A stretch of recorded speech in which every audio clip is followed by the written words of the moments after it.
అందరికీ నమస్కారం అండి. 16వ శాసనసభ 7వ సమావేశాలు ప్రారంభమయ్యాయి. ఈవేళ తొలి రోజు సమావేశానికి ఇచ్చేసిన సభ్యులందరికీ కూడా స్వాగతం సుస్వాగతం అండి. ఇప్పుడు వచ్చినవారండి. ఫస్ట్ క్వశ్చన్ గంటా శ్రీనివాసరావు గారు.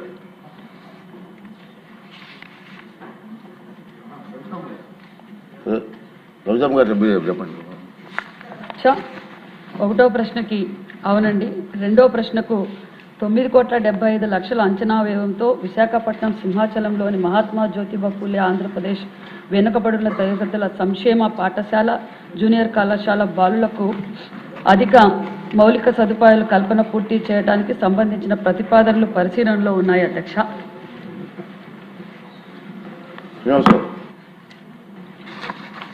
అధ్యక్ష,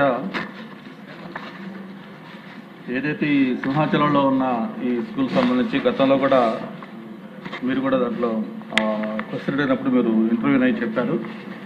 అయితే లాస్ట్ టైము మన హెచ్ఆర్డి మినిస్టర్ గారు దీనికి ఆన్సర్ ఇచ్చారు. ఆ రోజు ఇది సరికి అన్న ఎన్టీఆర్ గారు 1986లో దాదాపు 18 ఎకరాల్లో ఒక మోడల్ స్కూల్ కింద దీన్ని స్టార్ట్ చేయడం, ఈరోజు 1200 స్టూడెంట్స్ తోటి చాలా చక్కగా అది పర్ఫార్మ్ చేస్తాం. అయితే 14 to 19 నేను హెచ్ఆర్డి మినిస్టర్గా ఉన్నప్పుడు అక్కడ ఒక 2 floors డార్మెటరీ, అలాగే ఒక 1200 ఆడిటోరియం, అలాగే ప్రిన్సిపల్ స్టాఫ్ క్వార్టర్స్, దీంతో పాటు ఒక 2000 రన్నింగ్ మీటర్స్ కాంపౌండ్ వాళ్ళు, ఇట్లా ఇవన్నీ కలిపి వర్క్కి అమౌంట్ శాంక్షన్ చేసి అవన్నీ కూడా వర్కులు మొదలుపెట్టి దాదాపు 70% వర్క్స్ ఆ టైంలో మనం కంప్లీట్ చేసామని చెప్తాం. అయితే దురదృష్టవశాత్తు 1924 మధ్య ఉన్న ప్రభుత్వం దాని మీద పూర్తిగా చేసి నిర్లక్ష్యం చేసింది. ఒక సింగిల్ పైసా కూడా మనం ఖర్చు పెట్టకుండా అది ఒక జనస్థితికి చేరే విధంగా స్కూల్ని తయారు చేశారు. ఎంత దురదృష్టం అంటే ఆ మధ్య ఒకసారి పిల్లలు నిద్రపోతున్న సమయంలో ఈ ఎలుకలు వాళ్ళు పడుకున్న ప్లేస్లో వచ్చి పరిగితే పెద్ద సెన్సేషన్ యూస్ అయ్యింది. ఆ తర్వాత మళ్ళీ మనం కొంత అవి పెట్టి కొత్తగా రిపేర్లు పెట్టి చేయిస్తూ ఉన్నాం. మళ్ళీ లాస్ట్ టైం లోకేష్ గారు కూడా ప్రత్యేక ఇక్కడ హౌస్లో చెప్పారు. ఆ రోజు కూడా మీరు ఇంటర్వ్యూ అయ్యారు. తప్పకుండా దీన్ని నేను శాంక్షన్ చేసి దీన్ని మళ్ళీ మనం త్వరలోనే మనం చేసుకుందామని చెప్పని అయితే ఇప్పుడే మేడం గారు చెప్పారు. అది త్వరగా దాన్ని అమౌంట్ శాంక్షన్ చేసి ఏదైతే బ్యాలెన్స్ వర్క్లు కంప్లీట్ చేస్తే ఒక మంచి మోడల్ స్కూల్ అవుతుందని చెప్పి నేను తెలియజేస్తాను. నమస్కారం అధ్యక్ష. మరి గంటా శ్రీనివాసరావు గారు కోరినట్లుగా ఖచ్చితంగా అది చాలా అవసరమైంది అధ్యక్ష.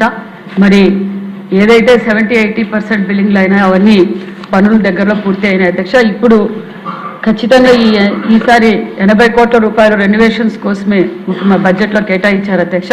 ఖచ్చితంగా మరి 6 నెలల్లో పని పూర్తి చేసి మరి బీసీ బిడ్డలకు అంకితం చేస్తాం అధ్యక్ష. ఇలాంటివి చాలా ఉన్నాయి అధ్యక్ష. ఇప్పటికే సుమారుగా 80 కోట్ల రూపాయలతో రెనోవేషన్స్ పనులు కూడా చేస్తున్నాం. కానీ ఇది అడిషనల్ బిల్డింగ్ కాబట్టి 8,75,00,000 ఎస్టిమేషన్లు ఆల్రెడీ రివైజ్ ఎస్టిమేషన్లు కూడా వేసి మరి ప్రభుత్వానికి పంపించిందండి. దగ్గరలోనే శాంక్షన్ చేస్తాం అధ్యక్ష.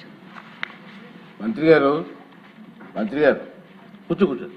కూర్చో. ఇది ఎన్టీ రామారావు గారు స్వయంగా వచ్చి శంకుస్థాపన చేసినటువంటి ఇష్యూ. అది నేను కూడా ఉన్నాను ఆ రోజుని. గురుకుల పాఠశాలకి ఎలా కడతారు డిజైన్ కావాలన్నారు పెద్ద ఆయన. అప్పుడు ఇంజనీర్లు వచ్చి డిజైన్ ఇచ్చారు.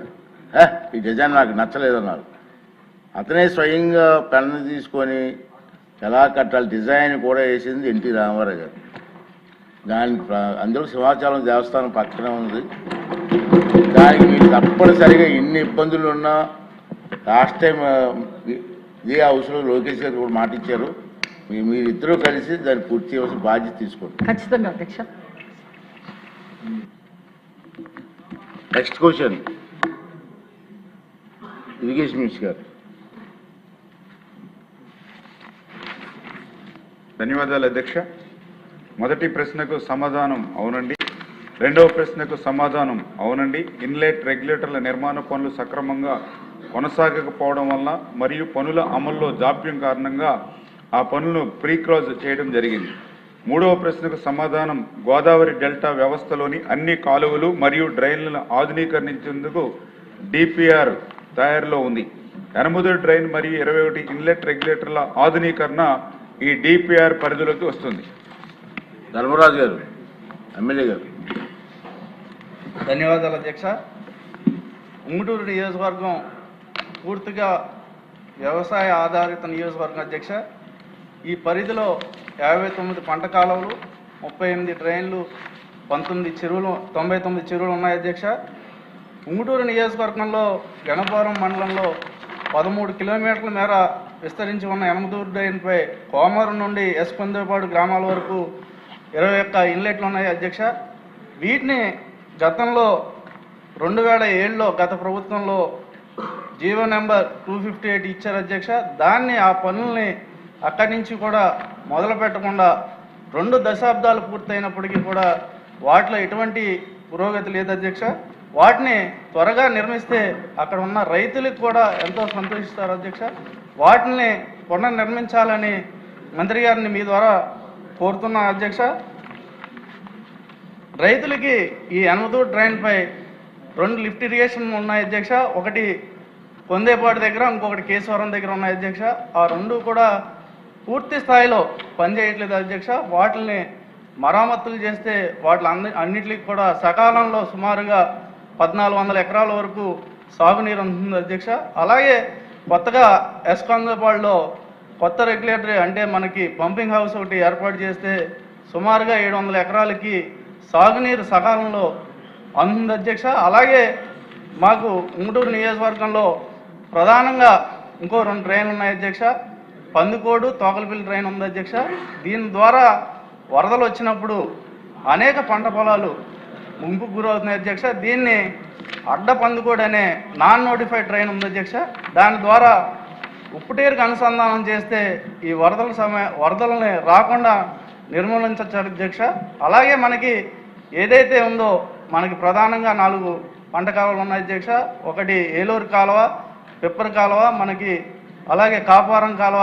ఈ కాలువలన్నింటినీ కూడా ఆధునీకరించి అంటే గత ప్రభుత్వంలో పూర్తిగా వీటిని నిర్లక్ష్యం చేయటం వలన సాగునీరుకి తాగునీరుకి కూడా అన్ని గ్రామాలు కూడా ఇబ్బంది పడుతున్నాయి అధ్యక్ష. వీటిని ఒక ప్రణాళిక ప్రకారం ముందే మనం అంటే ఇది జనవరి కల్లా మనం దాన్ని ప్రణాళికల్ని తయారు చేసుకుని రాబోయే ఏప్రిల్లోనే ముందు మనం పనులు పట్టేటట్టుగా నిర్ణయం తీసుకోవాలని మీ ద్వారా మంత్రి గారిని కోరుతున్నాను అధ్యక్ష. అంటే చాలా వరకు అంటే చేశారో ఆల్రెడీ చాలా కాలంలో ఇప్పటికీ మనకి ఒక 5 కోట్లు శాంక్షన్ ఉంగుటూరు నియోజకవర్గానికి మంత్రి గారు ఇచ్చినందుకు ఈ సభాముఖంగా ఉంగుటూరు నియోజకవర్గ రైతుల తరఫున ఆయనకి అభినందనలు తెలియజేసుకుంటూ ఈ అవకాశం ఇచ్చిన మీకు నా హృదయపూర్వక ధన్యవాదాలు. గౌరవ సభ్యులు అడిగినట్లుగా ఏదైతే ఈ యొక్క యనమదూరు డ్రైన్ అనేది ఎర్రకాలువగా అంటే తెలంగాణలో పుట్టి ఆంధ్రప్రదేశ్ పాతపాడు ఉప్పుటేరు దగ్గర 185 కిలోమీటర్లు ప్రవహించేటువంటి ఈ ఎర్రకాలువ నందమూరి అక్వడేటు దగ్గర 62 కిలోమీటర్లు ఉప్పుటేరులో కలిసేంత వరకు ఉన్నటువంటి అధ్యక్ష. ఇది పశ్చిమ డెల్టాలోనే ఒక మెయిన్ డ్రైను. ఇది 23,000 క్యూసెక్లకి డిజైన్ చేయడం జరిగింది. అయితే ప్రస్తుతం మరి యొక్క డ్రైన్కి కెపాసిటీని కూడా ఇంకా పెంచాలనేటువంటిది, అదేవిధంగా ఉప్పుటేరుని అభివృద్ధి చేయాలనేటువంటిది, అదేవిధంగా శిథిలావస్థలో ఉన్నటువంటి ఇన్లెట్స్ అన్నింటినీ కూడా పునర్నిర్మాణం చేయాలని కూడా ఇరిగేషన్ నుంచి కూడా ఇది ప్రతిపాదనలు కూడా చేయడం జరిగిందని చెప్పి తెలియజేసుకుంటూ ఈ రకంగా ఈ యనమదూరు డ్రైన్లో మొత్తం 86 ఇన్లెట్స్ ఉంటే అందులో 70 పాక్షికంగా లేదు కానీ లేదా పూర్తిగా శిథిల వ్యవస్థకి చేరుకునేటువంటి పరిస్థితి అధ్యక్ష. ఇది 2007లో గోదావరి మోడరేషన్ డెల్టా సిస్టంలో 111 కోట్ల రూపాయల నిధులు మంజూరు చేసి పనులు ప్రారంభించారు. కానీ కేవలం ఈ పనులన్నీ కూడా పూర్తి కాకుండా అంటే కేవలం 43 కోట్ల రూపాయలు మాత్రమే ఖర్చు అయినటువంటి పరిస్థితి అధ్యక్ష. దానివల్ల ఈ యొక్క ఇన్లెట్ రెగ్యులేటర్స్ కానీ, బ్రిడ్జెస్ కానీ, క్రాస్ రెగ్యులేటర్లు కానీ, టైడల్ బ్యాంక్స్ కానీ ఇవన్నీ కూడా పనులు అర్ధాంతరంగా నిలిచిపోయినటువంటి పరిస్థితి అధ్యక్ష. దీంతో మొన్న కూటమి ప్రభుత్వం అధికారంలోకి వచ్చిన తర్వాత మొన్న 2025లో జీవో నెంబర్ 519 ద్వారా 1.40 lakhs 3 ఇన్లెట్స్కి ఒక రిటైనింగ్ వాళ్ళకి శాంక్షన్ ఇవ్వడం జరిగింది. అదేవిధంగా 2025 జీవో నెంబర్ 555 ద్వారా 1.80 lakhs 8 ఇన్లెట్లకి శాంక్షన్ ఇవ్వడం జరిగింది అధ్యక్ష. ఈ పనులన్నీ కూడా పురోగతిలో ఉన్నాయని చెప్పి మీ ద్వారా తెలియజేసుకుంటూ ఉన్నా. ఏదైతే ఈవేళ గౌరవ సభ్యులు కూడా ఈ యొక్క యనమదూరు డ్రైన్కి సంబంధించినటువంటి ముంపు సమస్య, అదేవిధంగా ఆయన నియోజకవర్గంలో ఉన్నటువంటి డ్రైన్లు అంటే అడ్డపందికోడి ఇట్లా ఏవైతే ఆయన 4-5 ఎగ్జాంపుల్స్ డ్రైన్స్ కానీ అదేవిధంగా కెనాల్ సిస్టమ్ కానీ ఇవన్నీ కూడా మళ్ళీ ప్రక్షాళన చేయాలని చెప్పేసి గౌరవ సభ్యులు అడిగినటువంటి విషయం కూడా ఇరిగేషన్ శాఖ కూడా గౌరవ ముఖ్యమంత్రి దృష్టిలో కూడా పెట్టడం జరిగింది అధ్యక్ష. ఎప్పుడో బ్రిటిష్ వారి కాలంలో కాటన్ సమయంలో ఉన్నటువంటి లాకులు షట్టర్స్ కెనాల్ వ్యవస్థ అంతా కూడా ప్రస్తుతం శిథిల వ్యవస్థకు చేరుకునేటువంటి దశలో ముఖ్యమంత్రి గారు కూడా మొన్ననే ఒక 36 ప్రాజెక్టులు ప్రాధాన్యత ప్రాజెక్టులుగా ఇక ఇరిగేషన్ క్యాలెండర్ కూడా ప్రకటించడం జరిగింది.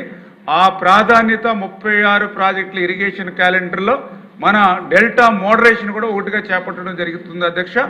దీనికి కూడా మేము ఆల్రెడీ లైడార్ సర్వే 14 కోట్ల రూపాయలు పెట్టి జీవో నెంబర్ 522 ద్వారా ఏరియల్ లైడార్ సర్వే అదేవిధంగా direct global position system mathematic survey అంటే ఈ రకంగా ఈ సర్వేల ద్వారా సమగ్రంగా డిపిఆర్ తయారు చేసుకుని అంటే ఉభయ గోదావరి జిల్లాలు అటు తూర్పు ఇటు పశ్చిమ ఉమ్మడి జిల్లాలకు సంబంధించినటువంటి ఈ డ్రైన్స్ కెనాల్స్ లాకులు షట్టర్స్ ఇవన్నిటికీ కూడా సమగ్రంగా డిపిఆర్ తయారు చేసుకుని ఆ గోదావరి మోడరేషన్ వర్క్స్ని మరి ఒక పట్టాలు ఎక్కించి రేపు 2029 లోపల ఈ 3 సంవత్సరాల్లో ఈ గోదావరి మోడరేషన్ వర్క్స్ కంప్లీట్ చేయాలని ఈ గోదావరి మోడరేషన్ వర్క్స్లో గౌరవ సభ్యులు చెప్పినటువంటి పనులు కూడా ఇంక్లూడ్ అయ్యేటువంటి విధంగా మేము కూడా దృష్టి పెడతామని చెప్పి మీ ద్వారా తెలియజేసుకుంటున్నాం అధ్యక్ష.